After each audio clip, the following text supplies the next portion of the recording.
For years, The Fresh Prince of Bel-Air looked like the ultimate feel-good sitcom filled with iconic moments and a cast that felt like a real family. But behind the jokes are behind-the-scenes drama fans never suspected. Now, cast members are opening up about what really happened when the cameras stopped rolling, what went on behind the scenes of one of TV's most beloved sitcoms, and which cast secrets completely alter the way we view The Fresh Prince of Bel-Air today. Join us as we uncover the stories most viewers never figured out. Before Uncle Phil, there was Uncle Sam. It turns out Will Smith's most serious pre-Fresh Prince of Bel-Air conflict wasn't with a fictional TV uncle at all, but with the very real authority of the IRS. Looking back on his journey during an episode of his YouTube series Storytime, Smith jokes, "Before I was in trouble with Uncle Phil, I was in trouble with Uncle Sam." And that line perfectly sums up the unlikely origin story of the sitcom that changed his life. In the late 1980s, Will Smith shot to fame alongside Jeffrey Towns, better known as DJ Jazzy Jeff. Their breakout hit, Parents Just Don't Understand, Hey, ho, ho! Ho, ho! Now everybody's earned them a Grammy and helped push their album to triple platinum status. Almost overnight, Smith went from a kid in Philadelphia to a chart-topping celebrity.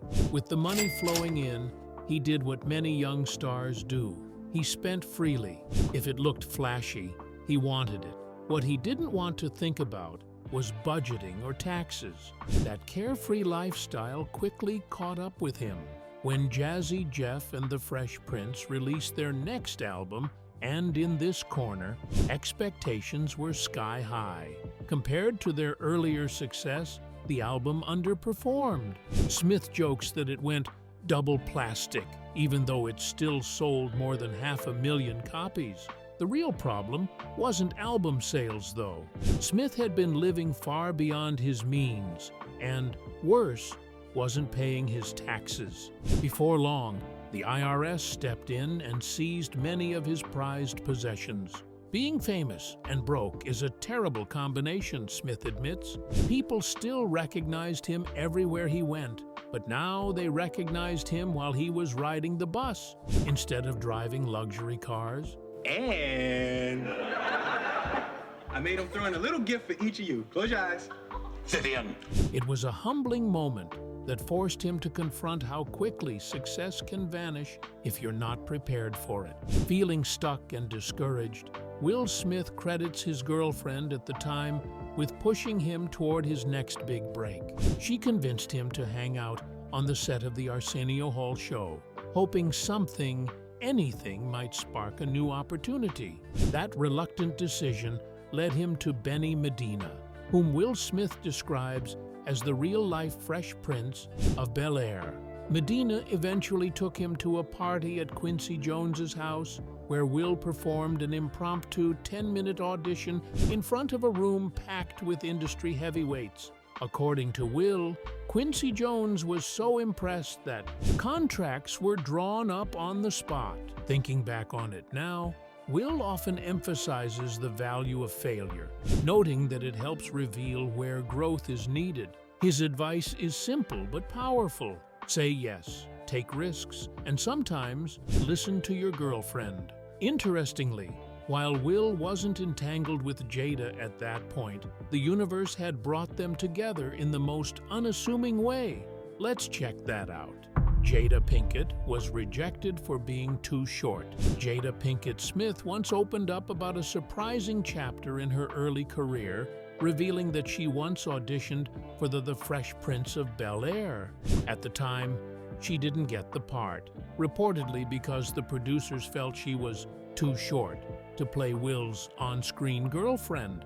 It's one of those ironic moments life has a way of serving. Rejected for a role opposite a man she would eventually marry. Looking back, Jada described the experience as funny.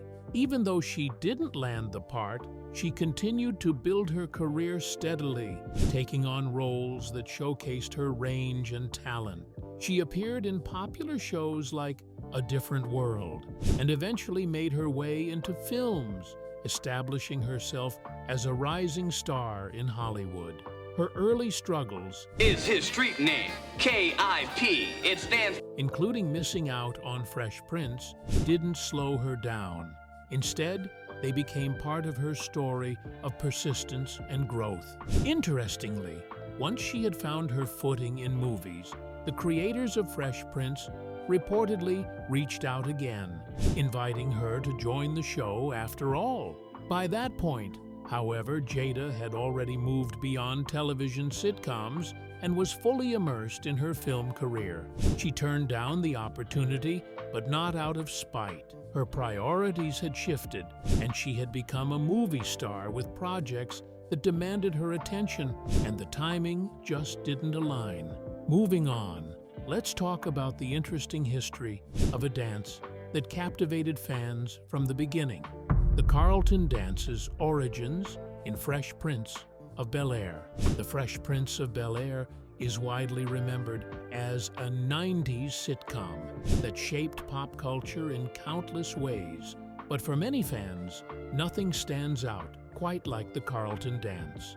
Alfonso Ribeiro's character, Carlton Banks, made the awkward, exaggerated moves to Tom Jones's It's Not Unusual, an unforgettable television moment, one that continues to pop up in memes, parties, and throwbacks decades later. Ribeiro recently shared the origins of the dance in an interview with Variety, explaining that it wasn't planned to be funny.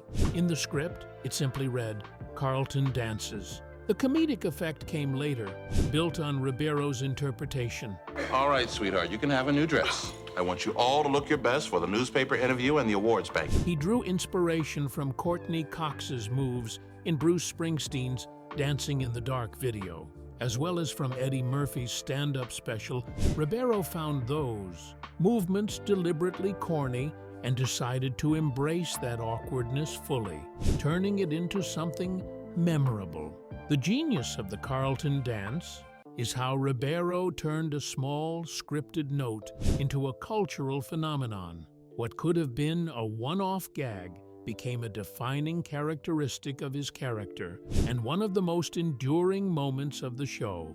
Audiences laughed, shared, and even attempted to imitate it, turning Carlton's quirky rhythm into a piece of television history. Ribeiro's skills didn't stop there. Years later, he took his love for dancing to Dancing with the Stars in its 19th season. Partnered with Whitney Carson, he not only impressed judges and audiences with a variety of routines, but also brought the Carlton dance back into the spotlight, blending nostalgia with his polished ballroom technique. That season ended with Ribeiro taking home the coveted Mirror Ball trophy, proving that his comedic, corny dance roots could translate into real competitive success. when we did it, it was literally in the episode, the script, it read, Carlton dances. Even after the competition ended, Ribeiro continued to celebrate the Carlton dance, showing how a single inspired choice on a sitcom can ripple through time.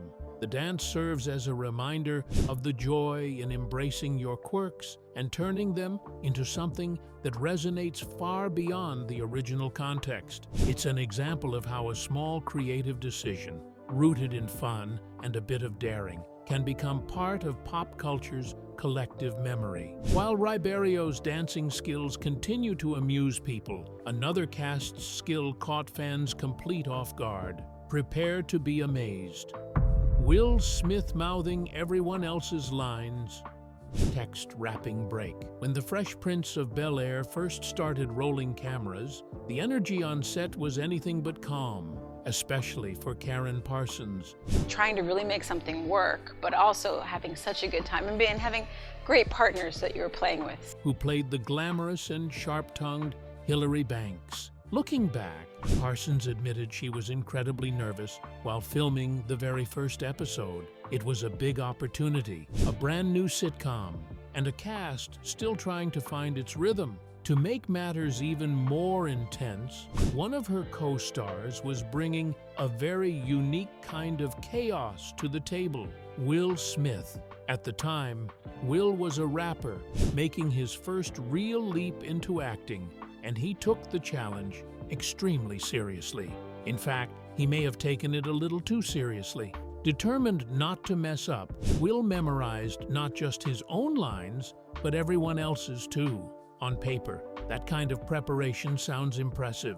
In reality, it created a slightly awkward situation on set. As Parsons recalled, Will had a habit of silently mouthing the other actors' lines while they were delivering them. Imagine trying to stay in character while the person across from you is clearly whispering your dialogue a split second before you say it.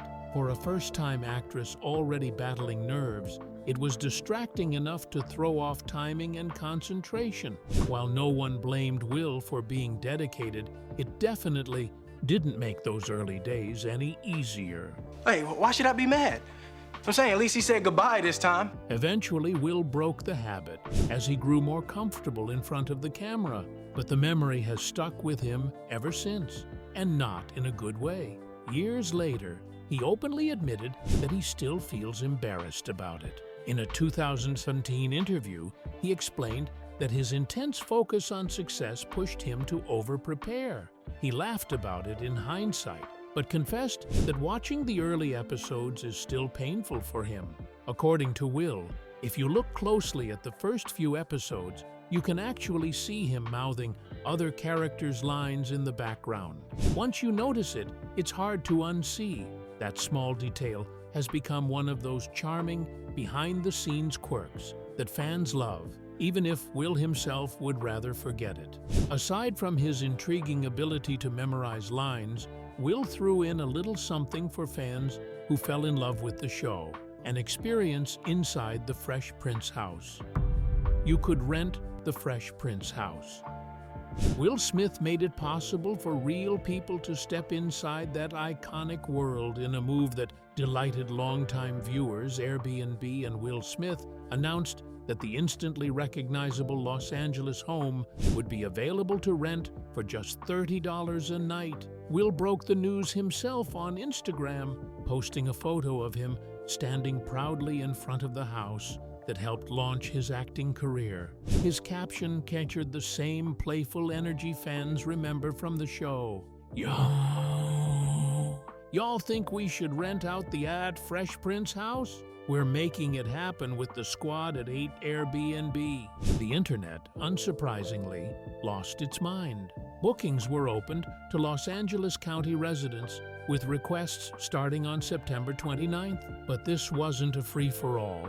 Only 5 groups of 2 people were selected, making the experience extremely exclusive.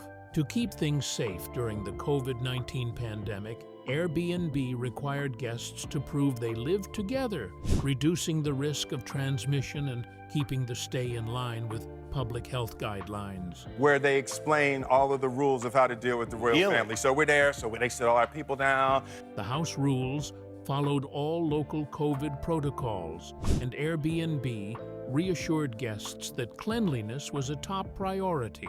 The king-size bed, along with the rest of the living spaces, was cleaned according to CDC recommendations and the company's enhanced cleaning standards. In other words, guests could focus on enjoying the nostalgia without worrying about safety. Those lucky enough to be chosen were treated to a one-night stay in Will's wing of the house. That included access to his bedroom and bathroom, the elegant dining room, and plenty of familiar spaces fans recognized instantly. Guests could also shoot hoops on the basketball court or take a swim in the pool, just like the Fresh Prince himself. Let's move on to the next details fans would have never guessed. Filming days were like a live comedy show. Filming The Fresh Prince of Bel-Air felt much closer to putting on a live comedy show than making a typical television series, and that was a huge part of its magic. Like many classic sitcoms of the era, the show was taped in front of a real studio audience, and that live crowd played an important role in shaping the energy you felt on screen. The laughter you heard was immediate and often infectious. Each episode was performed almost like a stage production. The audience sat just beyond the cameras, reacting in real time to every joke, dramatic pause, and surprise entrance. That feedback loop gave the actors a noticeable boost. When a joke landed especially well, you could feel the cast ride that wave of laughter, letting moments breathe a little longer or leaning into the humor just a bit more. In many ways, it mirrored the rhythm of live theater or even a Broadway comedy, where timing and audience response guide the performance. Will Smith, in particular, thrived in that environment. His background in music and performance made him comfortable playing to a crowd, and he often fed off the audience's enthusiasm. Will Smith? Oh, Will, this is Simon Stanhope, our student council president. That energy sometimes sparked spontaneous reactions or small improvised beats that made scenes feel fresh and alive. Even when the scripts were tightly written, the presence of a live audience kept things flexible and dynamic. Episodes were typically shot in block, meaning the cast might film more than one episode in a single day. This helped everyone get into a groove. The actors built momentum, the audience stayed engaged, and the production moved with a steady rhythm that felt more like a live event than a stop-and-start shoot. That setup all sharpened the cast's stage presence, despite the show being loved by all. Did you know it was almost canceled? Fans saved the show from cancellation. By the end of the show's fourth season, NBC executives were seriously considering pulling the plug. Ratings had dipped, and from the network's perspective, the series appeared to be losing momentum. In fact, the season 4 finale was written in a way that could easily double as a series ending, with Will contemplating a return to Philadelphia and the future left deliberately uncertain. What NBC didn't fully anticipate was just how deeply viewers were connected to the show. Once word spread that the Fresh Prince of Bel-Air might be ending, fans sprang into action. This was the mid-1990s, so there were no online petitions or trending hashtags. Instead, people turned to the most powerful tool they had at the time: handwritten letters. Thousands of fans flooded NBC with mail, pleading for the show to continue. Will Smith himself also received stacks of letters urging him to fight for the series and keep Will Banks alive. The response was impossible to ignore. The volume and passion of the fan mail sent a clear message to the network. And let me clarify something for you, Carlton. She has to be a human being. The Fresh Prince of Bel-Air wasn't just another sitcom. It was a cultural touchstone. It mattered to its audience in a way that went far beyond ratings charts. Families connected with it. Young viewers saw themselves in it, and fans weren't ready to say goodbye.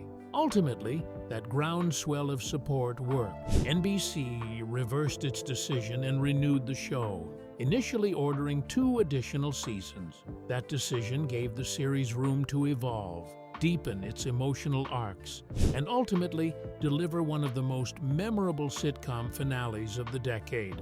Instead of ending quietly after 4 seasons, The Fresh Prince of Bel-Air went on to run for a total of 6 seasons, wrapping up in May 1996 on its own terms. Will Smith later confirmed just how close the show came to ending early in his 2021 memoir, Will. He acknowledged that the series was hanging by a thread after season 4 and credited fan reaction as a key reason it survived. Now, let's talk about a secret burn book that the cast members bonded over and what it contained. The cast kept a secret burn book.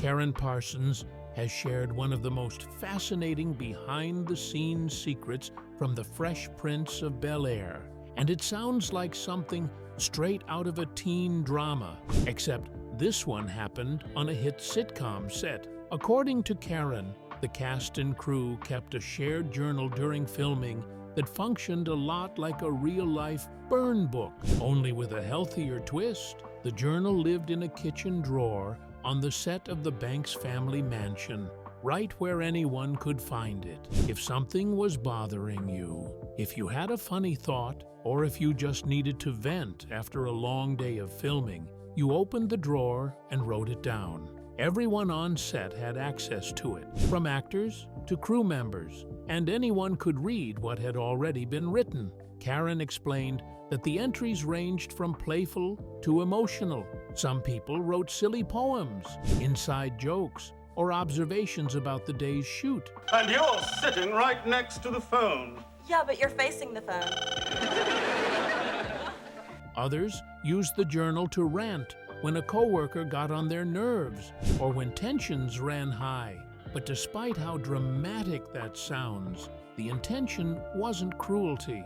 The book was meant to help people clear the air, release frustration, and even offer what Parsons described as constructive criticism. Instead of gossiping behind someone's back, you wrote it down where everyone could see it. That openness helped keep resentment from building up on a fast-paced set where personalities, egos, and long hours could easily clash. It was a pressure valve, a place to unload emotions before they turned into real conflicts. In a way, it reflected the family atmosphere the show tried to portray on screen, messy at times, but honest. When The Fresh Prince of Bel-Air wrapped, Karen took the journal with her, and she still has it today. Over the years, she's talked about wanting to revisit its pages, especially the entries connected to James Avery, who played Uncle Phil. She knows he wrote in the journal, and that others wrote about him, too, and the idea of reading those words now carries deep emotional weight. Now, to clear the air once and for all, let's put an end to the persistent rumors surrounding Janet Hubert. Janet Hubert simply turned down a bad deal. Text, wrapping break. Janet Hubert has spent years correcting one of the most persistent myths surrounding the Fresh Prince of Bel-Air. She insists she was not fired. According to Hubert, her exit from the show was the result of a choice she made after being presented with what she has described as a really bad deal that would have upended her career and personal life. During the show's third season, which ultimately became her last as Aunt Vivian, Hubert was offered a new contract for season 4. On the surface, it may have sounded like a continuation, but the details told a very different story. The deal significantly reduced her workload to just 2.5 months of work. And even more troubling, it included a clause that prevented her from taking on other acting jobs during that time. For an actress relying on steady income and professional momentum, the restrictions were severe. Do you remember our first date? You took one look at me and you said, "Vivian, that is a bad dress." Now, you could have just said it was a good dress. At the same moment, Hubert was navigating an incredibly difficult personal situation. She was pregnant and trapped in what she later described as an abusive marriage with a husband who was unemployed. Financial stability wasn't just important, it was essential. Accepting a contract that cut her earning potential while limiting her ability to seek other work would have placed her in an even more vulnerable position. Faced with those realities, Hubert felt she had no real choice but to walk away. When she declined the offer, the network moved forward by recasting the role of Aunt Vivian. Daphne Maxwell-Reid was brought in, and the transition was framed publicly as a creative decision following Hubert's alleged firing. At the time, comments made by Will Smith helped cement the narrative that Hubert was difficult on set. That version of events quickly spread, and Hubert says the consequences were devastating. According to her, Hollywood essentially shut its doors on her. Job opportunities disappeared. Her reputation was damaged, and the stigma followed her for decades. Even more painfully, She has said the fallout affected her personal relationships, leaving her feeling isolated and abandoned during one of the hardest periods of her life. What the public saw as a casting change was, for her, the loss of her career, her stability, and her voice. The full story didn't come to light until many years later. In November 2020, the HBO Max Fresh Prince of Bel-Air reunion special finally gave Hubert the chance to explain her side directly to Will Smith. The emotional sit-down revealed the depth of her pain and the misunderstandings that had gone unaddressed for nearly 3 decades. Smith openly acknowledged his immaturity at the time and apologized for his role in making the environment difficult for her and for contributing to the public narrative that followed. Their reconciliation was a moment of closure. For Hubert, it wasn't just about clearing her name, it was about reclaiming her truth. After 27 years, her departure from the Fresh Prince of Bel-Air was finally understood not as a firing, but as a difficult decision made under impossible circumstances. What impact do you think these behind-the-scenes details would have on the legacy of the show? Share your thoughts with us in the comment section. Remember to like, share, and subscribe for more. Also, click the next video showing on your screen.